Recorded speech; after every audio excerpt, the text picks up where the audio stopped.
Hello. Hello. I'm just kidding.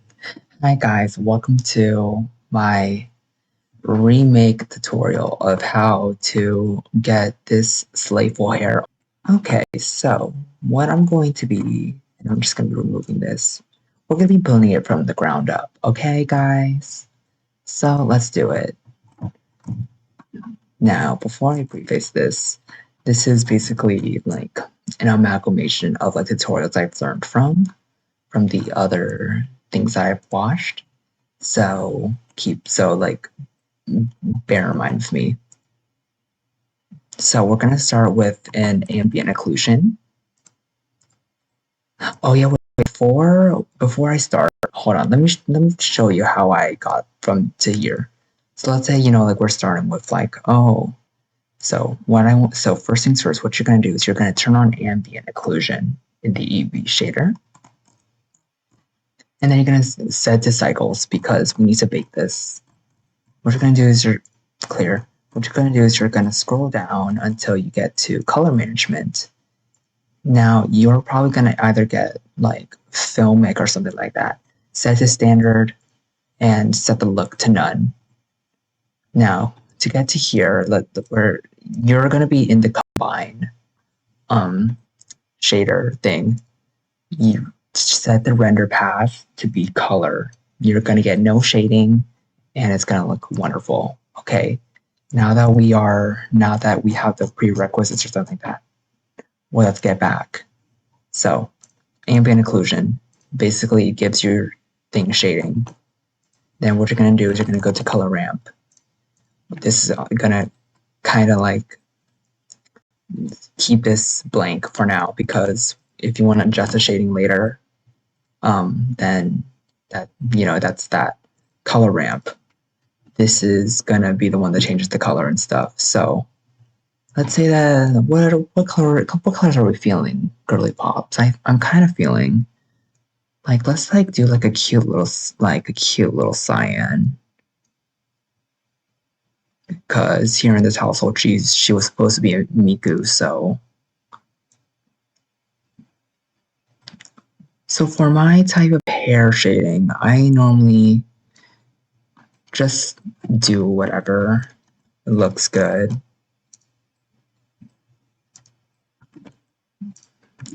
Mainly I would have like different types of colors to add a little bit more depth to it, if you get what I mean.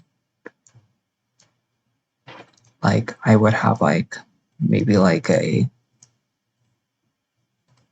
cute little like bright ass blue, or like maybe like a green, like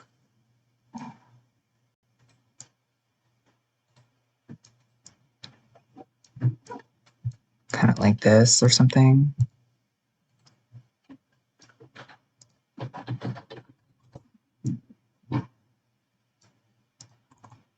And then just you have that really cute little hair looking thing. I might make this a bit darker because I'm not. Everything is trial and error, guys. Change this color. Let's like get it to be more like a blue, a nice like good blue. And this is basically the basic hair. And you can apply this to like all the other hairs, like to these, but we're gonna get more into the nitty-gritties now. We're next up, since this is the bangs, we're going to be moving this a little bit further up. And let's say that I feel like okay, like I'm kind of feeling like a nice little ombre. We got you, sister. We got you, sister. Oh. So we're going to go get a gradient texture and see how it's like this. We're going to do Control T and it's generated. That's fine. What does the UV map look like? Who cares? So what we're going to do is we're going to try to find, wait, this is the location. Oopsies, wrong one. No, I think it's the Y. The y is what turns it. What we're going to do is we're going to set y to be 90. We're also going to be setting x, no, z, it's z. We're going to be setting z to be the size, and we're just going to move this up and use the x to move it down.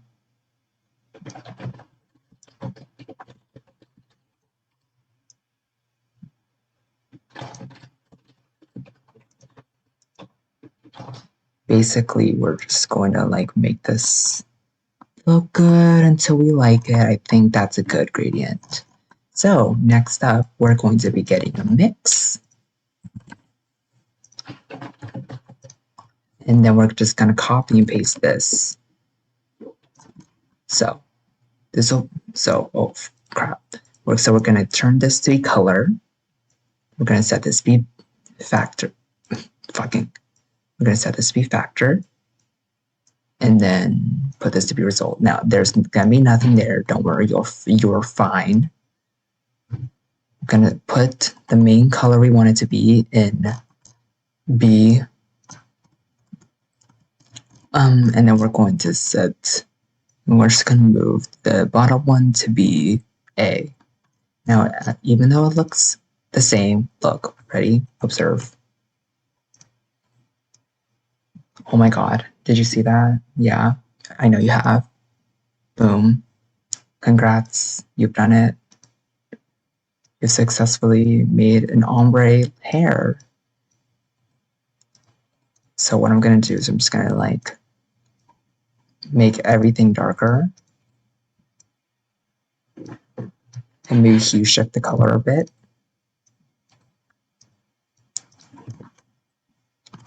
And just know that since it is, you can edit it to however you like. Let me just,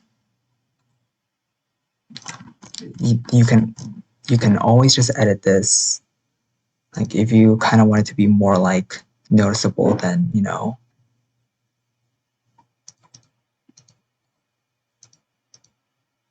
like do that. Boom. Now, how do we get the skin, that skin hair that makes it feel like your hair is thinning and you're balding? We're going to do another gradient texture. Yes, I know. I'm obsessed with these. I'm sorry. I'm just kidding. No, I'm not sorry. Screw y'all. I'm just kidding. Then it's either spherical or radical. I forgot. Let me see. No, it's spherical.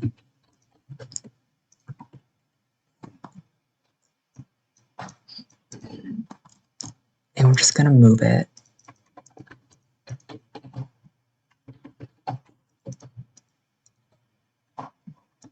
Just going to move this down. I have no idea what I'm doing, by the way.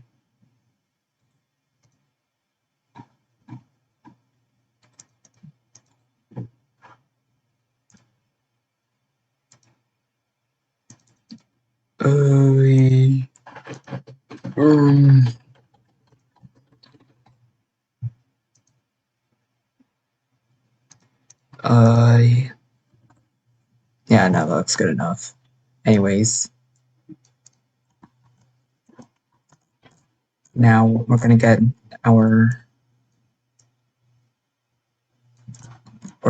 our second baby mix. I know there's gonna be a lot of this later. Factor, I think B, A,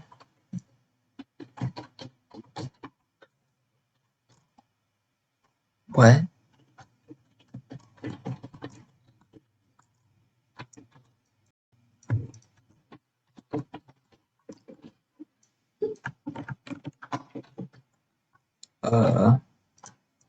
Hold up. I'm kind of feeling kind of confuzzled right now.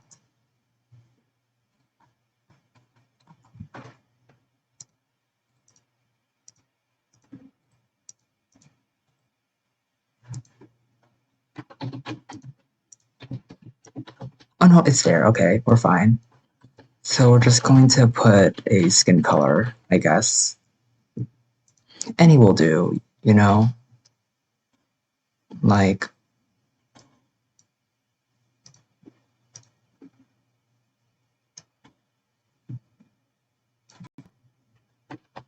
and then we're just going to copy, set this to be a nice vibrant red. And then technically you're done here. However, since I don't like how subtle this looks, I'm going to be doing some color ramping. As you can see, it shows up more and stuff.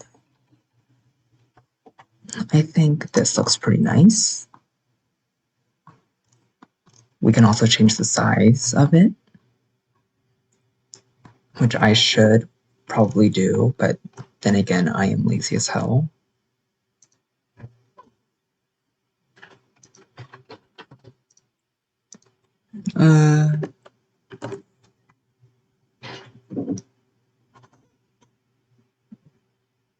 Actually, I kind of want to like...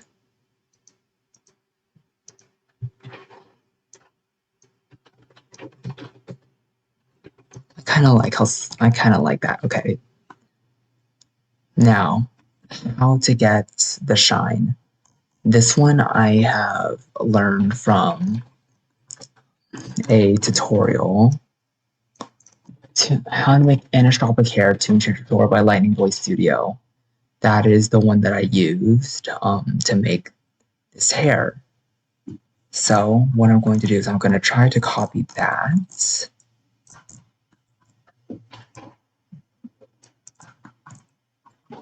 By copying another, oh yeah, this is, whatever this is.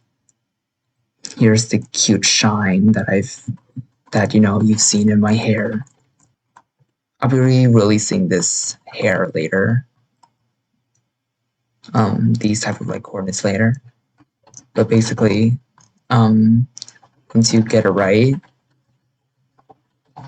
you should get something like this. Now mine kind of looks really bad, but since it like separates the UV mapping, I am able to edit the UV map like this. If I just click L, oh crap, actually, I'm able to like, I should be able to, yeah, I'll be able to like do this. So what I'm going to do is I'm just going to quickly get,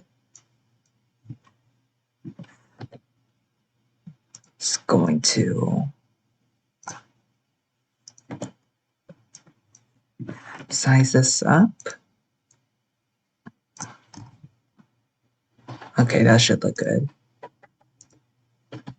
And now we're going to input this all into another mix shader. So we're going to go to mix.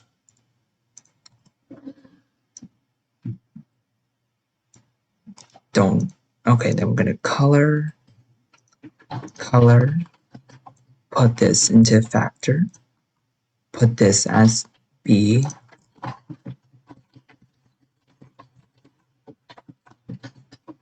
no, put this as A. A counts as black, B counts as white. Okay, that makes more sense now. And now we can change the color of this. We're going to set it to be like kind of a green. Set it like this. And then boom. Congrats, you now have a gorgeous looking hair shader that you can now use to bake and get the textures you want. And I'll just like quickly bake this just to show you like what it looks like. It may look really bad. Let me check. It may look extremely bad. Yeah, it may look extremely bad.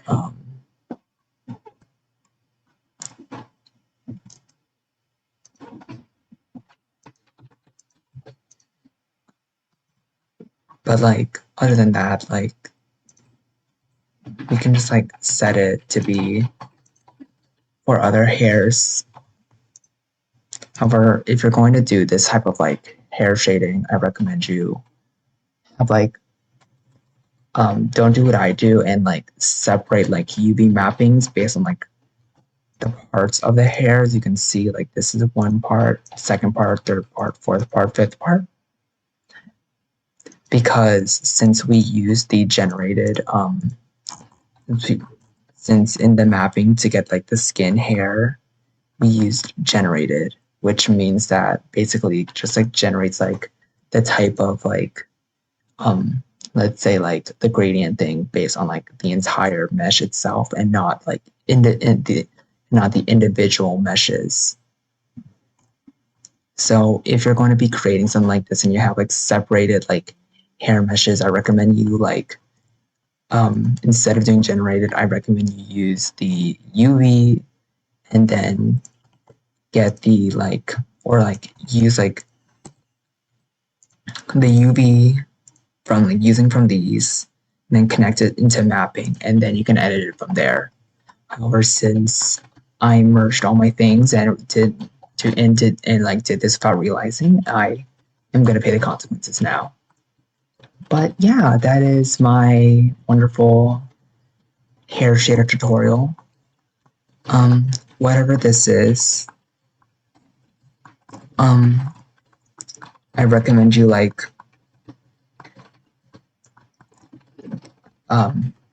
basically remember texture coordinate of the UV mapping.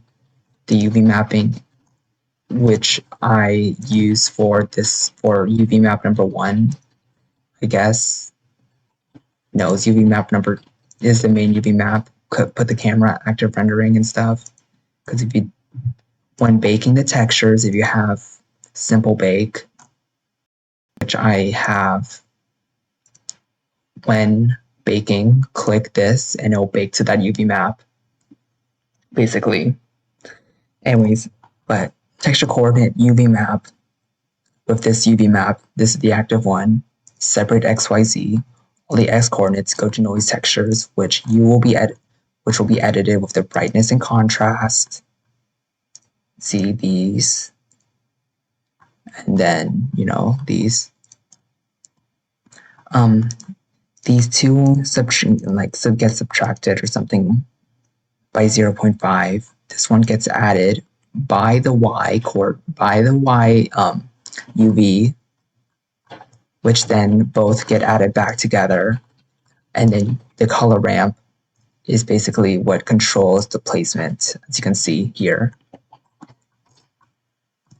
Then it multiplies by this one, the top one, which then goes into a mix with this as the factor. This is basically like the ambient occlusion, and basically whatever is in shadow will not have a shine.